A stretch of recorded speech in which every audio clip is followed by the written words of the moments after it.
घरात सगळं काही नीट चाललेलं आहे.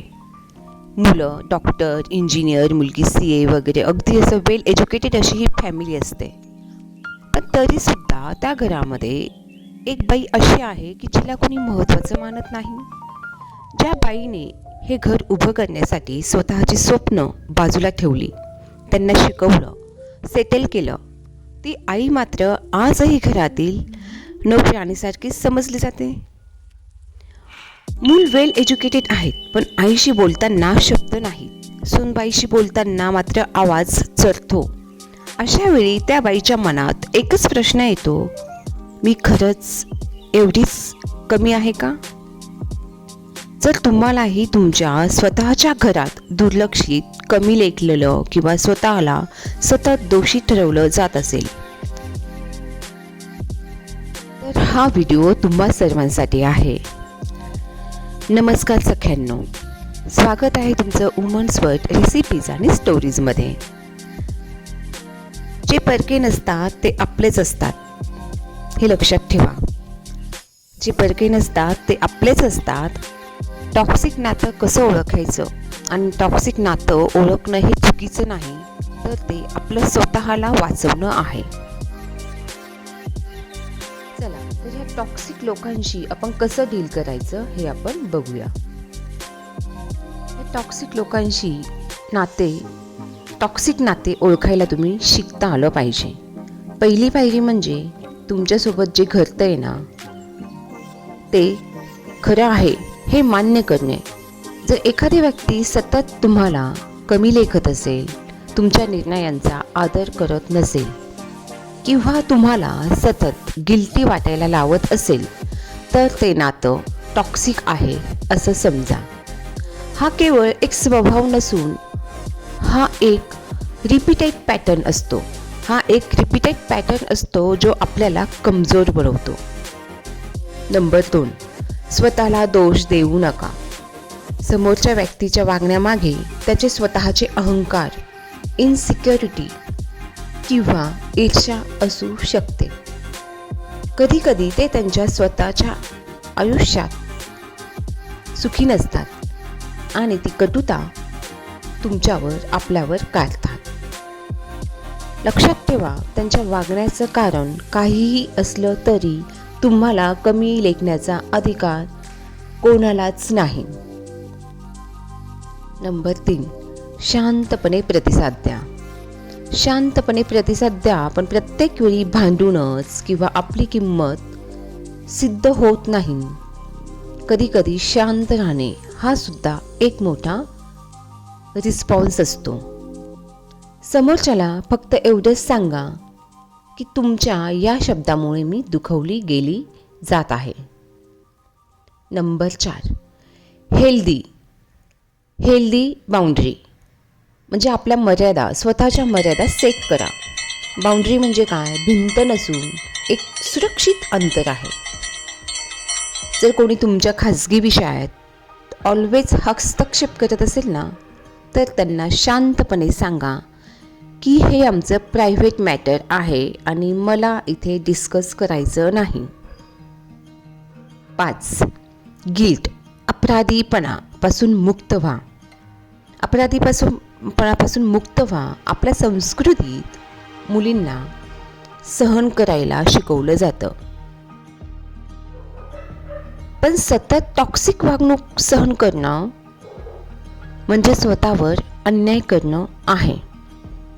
जर तुम्ही स्वतःच्या मानसिक शांततेसाठी अशा लोकांपासून अंतर ठेवत असाल ना, तर तो स्वार्थीपणा नसून तो सेल्फ रिस्पेक्ट आहे. नंबर 6, कोणत्याही ड्रामामध्ये अडकू नका. टॉक्सिक लोकांना इतरांच्या आयुष्यात हस्तक्षेप करायला आणि छोट्या गोष्टी मोठ्या करायला खूप आवडतं. अशा वेळी वादामध्ये उडी न घेता शांत राहून आपली मेंटल हेल्थ सांभाळा. इथे फार महत्त्वाचं आहे. इथे आपली मेंटल हेल्थ आपल्याला इथे सांभाळायची आहे. नंबर 7, तुमची एनर्जी जपा. एनर्जी, सगळ्यात मोठी एनर्जी इथे आपल्याला जपायची आहे. टॉक्सिक लोकांचा मुख्य उद्देश तुमच्या मनात शंका निर्माण करणं हा असतो. यासाठी पॉझिटिव्ह अफर्मेशन्स वापरा.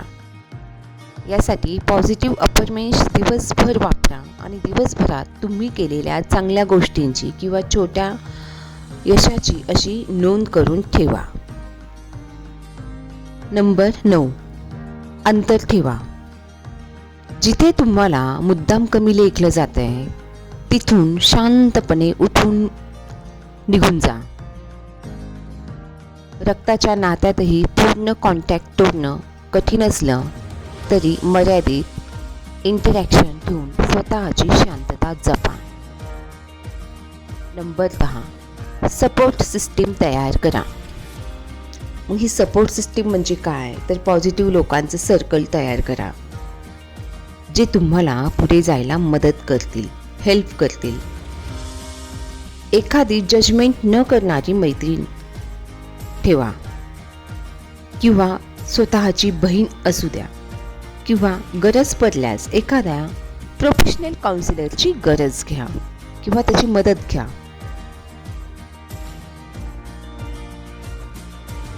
जसे आपण आपले घर नीट आणि स्वच्छ ठेवतो ना, तसंच आपलं मन नीट ठेवणं ही सुद्धा आपली स्वतःची वैयक्तिक जबाबदारी.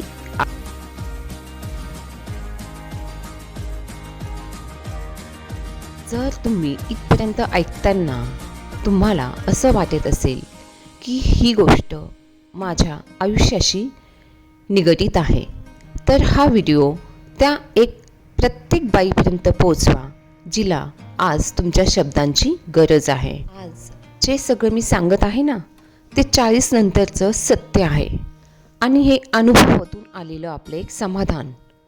आज मी हे सगळं काही पुस्तक वाचून सांगत नाही आहे, तर हे स्वतःच्या अनुभवातून आलेलं सांगते आहे. आणि सगळ्यात मोठं म्हणजे आयुष्यात अनुभवातून शिकणं. कारण आज माझं वय हे 40च्या पुढे आहे आणि या वयापर्यंत मी माणसं ओळखली आहेत किंवा आपण माणसं ओळखायला लागतोच. या आयुष्यात मी प्रेम करणारी माणसंही पाहिली आणि स्वतःच्याच घरात हळूहळू विष बनवणारी नातीही पाहिली. एक गोष्ट लक्षात आली, टॉक्सिक लोक बदलत नाहीत. आपण बदलतो, आपण शहाणे होतो. 20 ते 30 या वयात आपण समजतो, आपण चांगलं वागलो तर समोरचा बदलेल. पण मग 40 नंतर कळतं, नाही, आपण स्वतःला वाचवलं पाहिजे.